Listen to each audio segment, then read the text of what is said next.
Blair's second placing in the third round of the series in Wollongong put him 3 points ahead of nearest rival Kai Hurst. He was hard at work at the gym today ahead of this weekend's round to be held at Manly, knowing that Hurst is only 3 placings behind. It only means Kai's got to finish 3 places in front of me to be back on equal points, so it's quite close. Long-standing club members believe Josh has what it takes to come out on top. I watched him come through the nippers. He's been terrific and a good bloke with it. Deserves it. If he can hang on to the yellow singlet this weekend in Manly and during the final round in Portsea, Josh says he'll fulfil a lifetime ambition. Obviously winning is going to be the big part. It's something that I've worked towards over the 8 years I've been in the series, and to win would probably mean everything, not only to me but everyone that's been around me. I mean, it's been a huge support crew from family to coaches. Paul Lobb, NBN News.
It didn't really try and bite the bait. It's thumped us very hard, basically to warn us to get out of its area, we believe.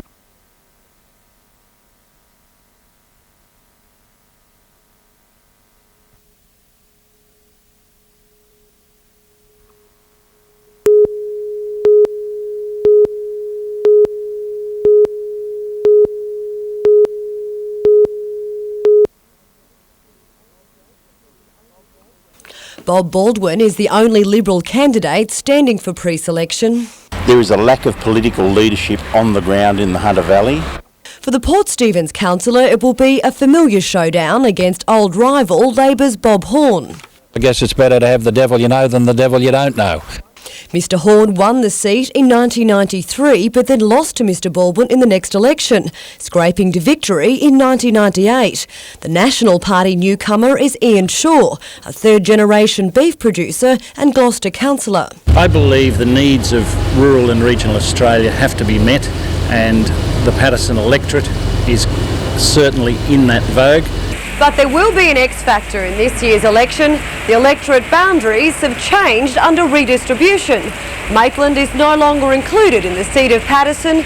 The boundary stretched out to include Foster-Tuncurry. That makes this seat now notionally Liberal by about 0.5%. Every election year, issues such as defence contracts and RAF-based noise are among the most controversially debated. But with hundreds of dairy farmers in the electorate, deregulation could be the issue which determines which party will rule the country. Vanessa Trezise, NBN News.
When 10-year-old Kieran Dwyer couldn't wake his mother at their Thornton house on Monday morning, the basic training his parents had given him kicked in.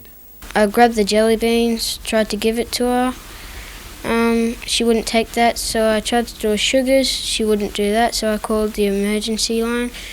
His mother, Tess, requires insulin injections 5 times a day and had passed out with a dangerously low sugar level when Kieran made the call. Kieran did an excellent job in calling for the ambulance. All the information that we needed was gathered, and when we arrived, Kieran was very cool, calm and collected, and were able to treat his mum very quickly. While waiting for the ambulance officers to arrive and treat his mother, the Year 5 student cared for his 2 younger sisters and baby brother. His quick action today recognised by the ambulance service. The patient can go unconscious into a coma, and then if they're not treated with some medical attention and some drugs, then they'll die. I was a bit shocked at first when he had told me that he had called the ambulance, but I'm glad that he did. Because if he didn't, I don't know what would have happened. I'm just glad she's okay. Paul Lobb, NBN News.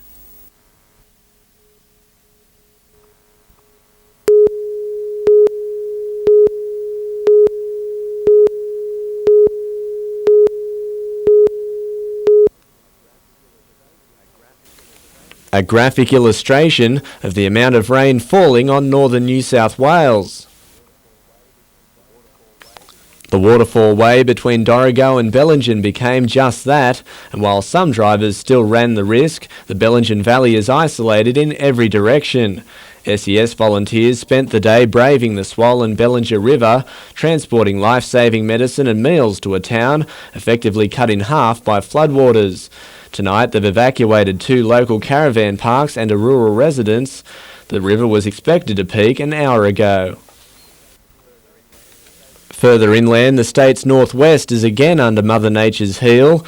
Moree residents stranded after 500 millimetres of rain fell in the district in 48 hours.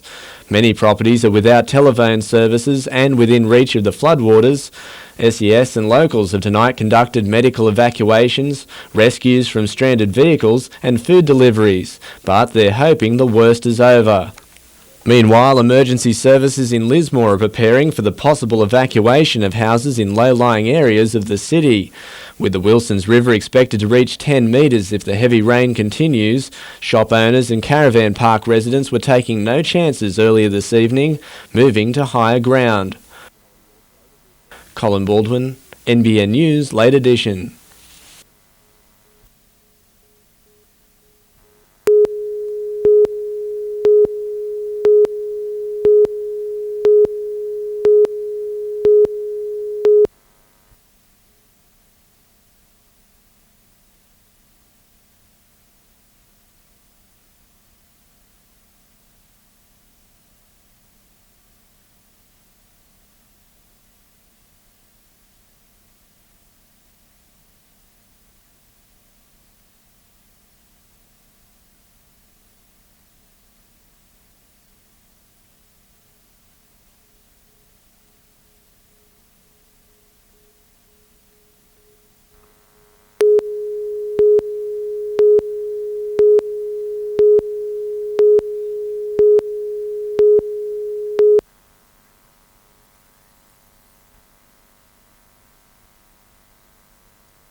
Even though it's just down the road, few of the Knights know exactly what it's like to play at Maitland.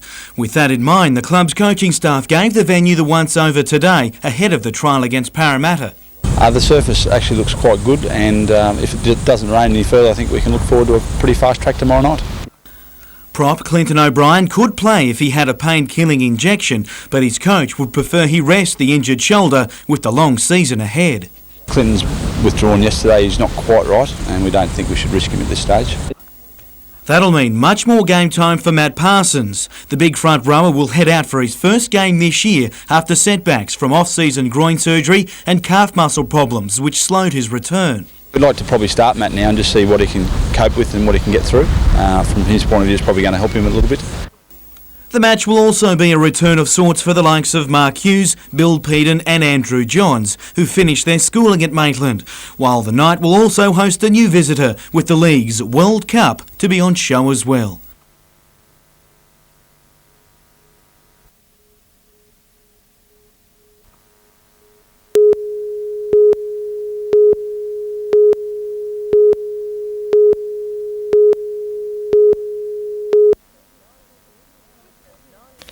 Witness Nigel Wood was one of several people at the Wyong home of Alan Brown the night the 20-year-old was shot dead.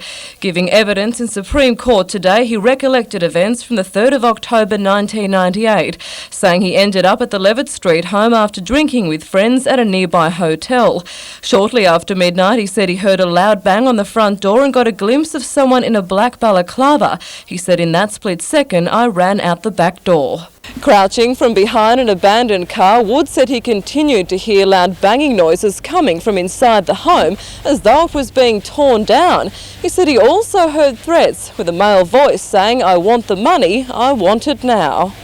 Wood said he also heard a loud pop noise like a muffled gunshot sound coming from the front of the house, and when he ran around to the front saw a bandit coming to the front and pointing a gun at a neighbour saying, "Back off or I'll pump you full of lead." 5 Newcastle men associated with the life and death motorcycle gang are on trial for the murder. The trial continues tomorrow. Helen Kapelos, NBN News.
The club has been standing guard over surfers and swimmers at one of Newcastle's most popular beaches for decades. But now, after $150,000 in renovations, it certainly isn't showing its age. The most impressive addition is the women's amenities, something which has never been provided in the clubhouse before. A lot more women are in surf clubs, and I think that's one of the things that's helped the clubs stay vital and really provide a good service.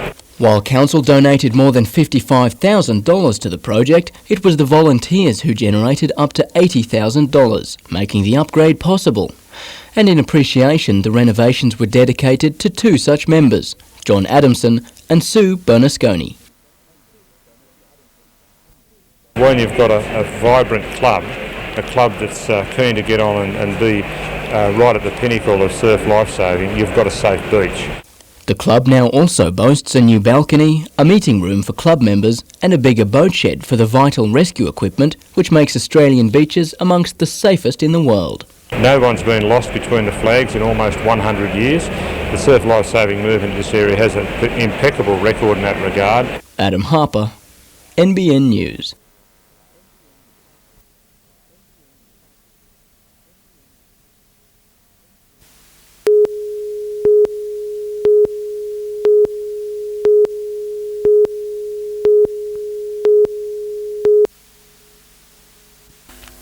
Trialling 2 squads, Country ran out against New South Wales after just 1 day's preparation. You wouldn't have known from the opening exchanges. Country actually led 6-0 early after Newcastle's Julian Morton found range with the boot. Sam Payne and a blonde-haired Manuel Edmonds combined for the Tars' first points. While not as stylish, effective nonetheless, with a country shove up front, willed perfectly by Tamworth's Bernie Clarkson and Newcastle's Jade Ingham as the Cockatoos crossed for their lone 5-pointer. But the Tars weren't about to take a back seat and went into half-time up 19-12. The Tars returned from half-time with the likes of Wallabies, Chris Whittaker and Nathan Gray, and they started to take the Country Boys to task. New South Wales eventually racking up a 52-12 win.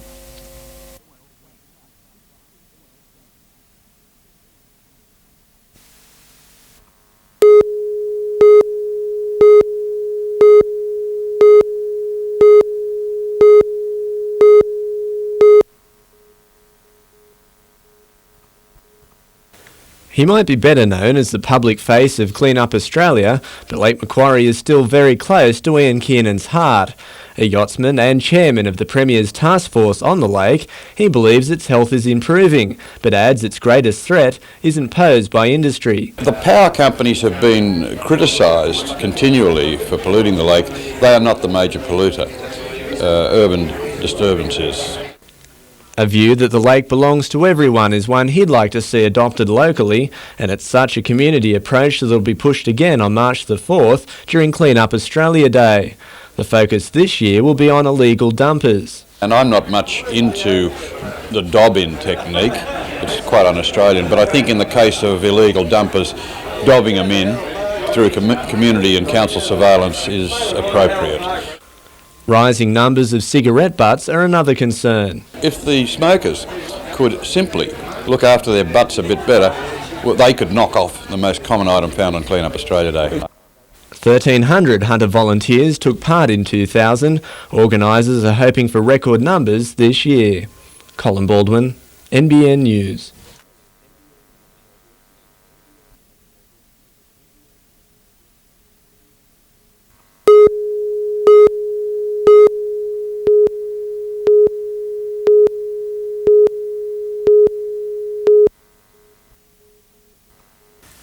Given the side headed to Brisbane coming off a win, Lee Sterry expected his team to play like winners, but instead he was left questioning their desire.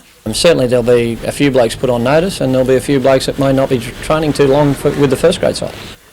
Sterry still harbours dreams of making the top 6 and knows the next few weeks of results will shape those chances. Fighting to earn another contract to coach past this season, Sterry is determined to have a side filled with similar ambition. If I'm playing for my livelihood, I'll certainly have people out there that are going to be fighters. What a few weeks it's been for Lake Macquarie sailboarder Michael Lancey. He added the state title to his national crown in Sydney at the weekend. The 19-year-old has also earned an Australian Institute of Sport scholarship and will be Australia's representative at the World Titles later this year. Charlestown was the only Hunter-based team to win the opening round of the State Premier League Bowls, with Wendell Gateshead at Maitland City both going down in games yesterday. And Raymond Torres, the new side in this year's Newcastle Rugby League competition, will play the Northern Blues in their first game of the 2001 season, with the competition draw released today.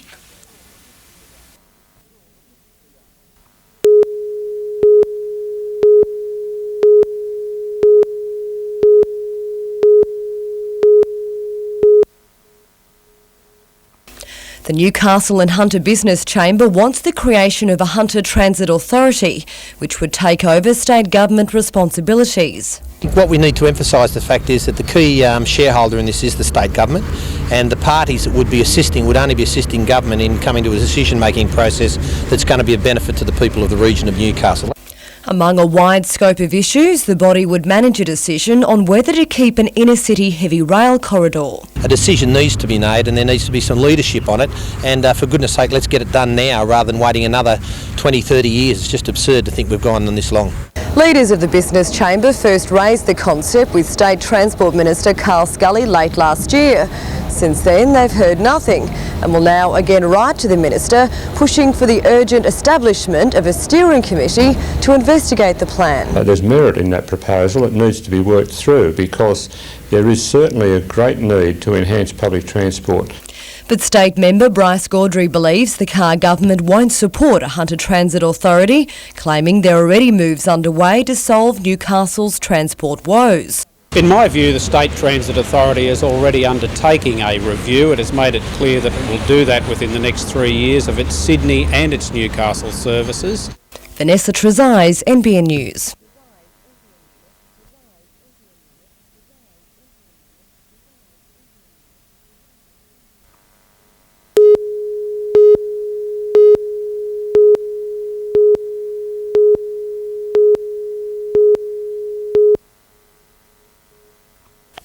With only one win to his credit after 3 races, twice series champion Kai Hurst needed a big result at Manly, and he delivered. After scraping into the 5-man final of the elimination-style event, the Gold Coast Ironman pulled away during his favoured swim leg and was never headed. I seemed to breeze through that last one for some reason. I think I was just pretty lucky. I got some really nice waves coming in and some really nice breaks going out, so everything just really fell into my palms. It was a very different story for Josh Blair. Leading the series by 3 points, he was bundled out in race 2 to finish 16th. The result puts the Hunter Ironman 12 behind Hurst in the point score. He'll need a win and some low finishes by his rivals in the final round in Victoria to take the series. That event is held this weekend, but Blair today could at least draw one positive from his early elimination. Hopefully I'll turn it around a little quicker than the other guys. I think they'd be quite tired with the amount of racing they did yesterday.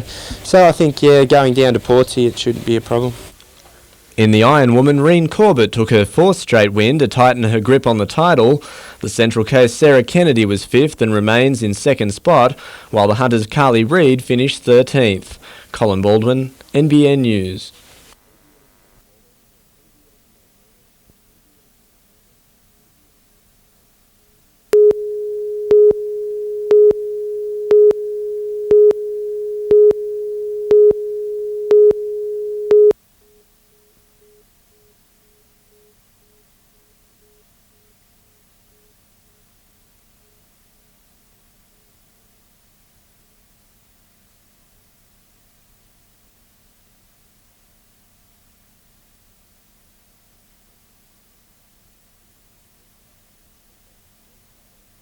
You work hard, you got to get that response, but there's something magical about the formula of the show. It just works. The people tend to love it and scream and shout.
Oh, the series is over for me now. I won't make the last round, which is in 3 weeks. It's going to take 3 weeks for the rib cage to heal.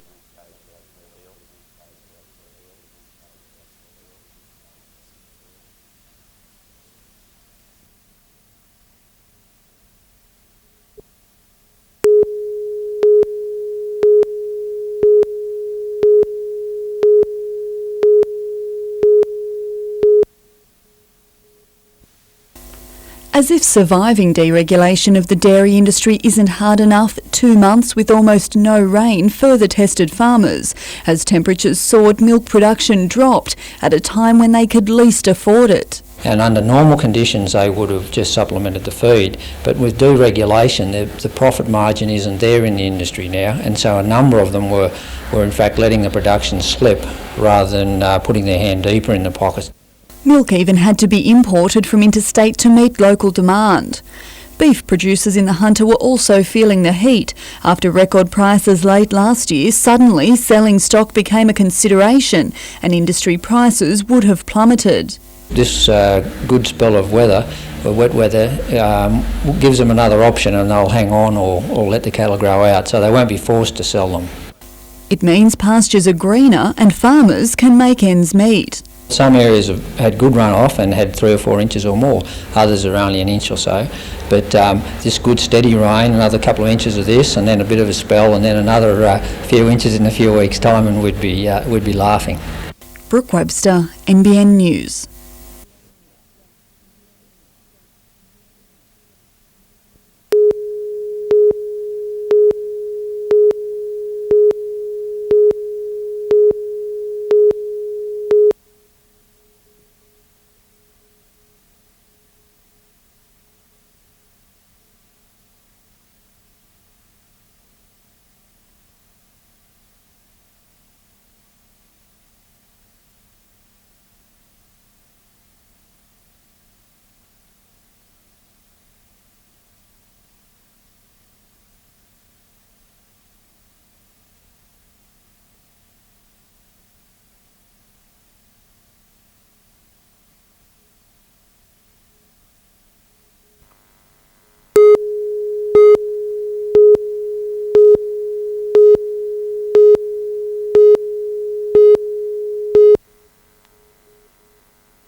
This is what the $20 million Mariner luxury apartment complex will look like. It's planned for harbourfront land off Hannell Street between the Tree of Knowledge and the new recreational marina site.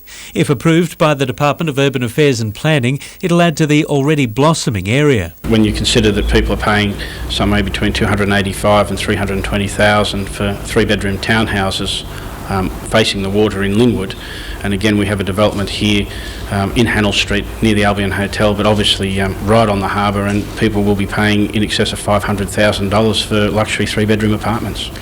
The site will house 36 apartments as well as 6 townhouses facing Hannell Street. Views of the harbour, floating dock and tugs are sure to attract water lovers. I think people that have an affinity or a love of the water and obviously want to live in the inner city of Newcastle will take advantage of the opportunity to purchase here.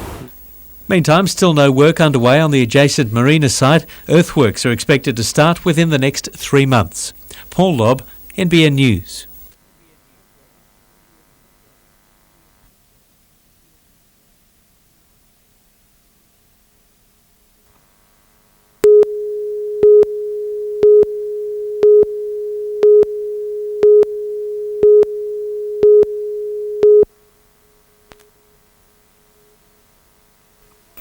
He's Newcastle's youngest priest, who 3 days ago was posted in the city's oldest church. 29-year-old Gary Dodd, the new rector at the 144-year-old St John's Anglican Church at Cooks Hill. The university theology graduate will continue to conduct traditional Sunday morning sermons, but amid global concerns, the church has lost touch with young people. Father Gary is one of many leading a Christian revolution. The aim to attract young people back. I think perhaps sometimes the church has been seen as a boring type place to be, or a scary place to be, and that God might strike them down or the roof might fall in. And I want to sort of say to young people, or people generally, that it's a place which is available for all people.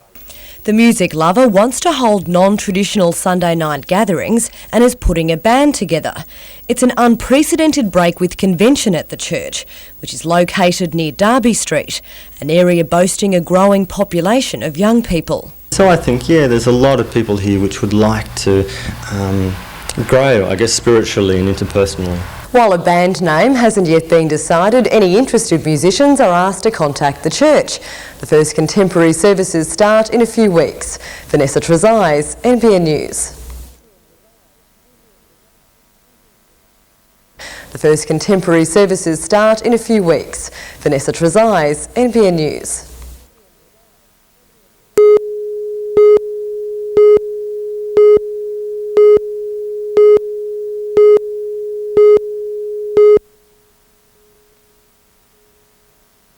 Newcastle already has one set of successful weekend markets in the Honeysuckle rail sheds, but Lord Mayor John Tate believes there's room for more in the Hunter Street Mall. To enliven and create interest and cause people to come here at a time when the businesses are not generally open.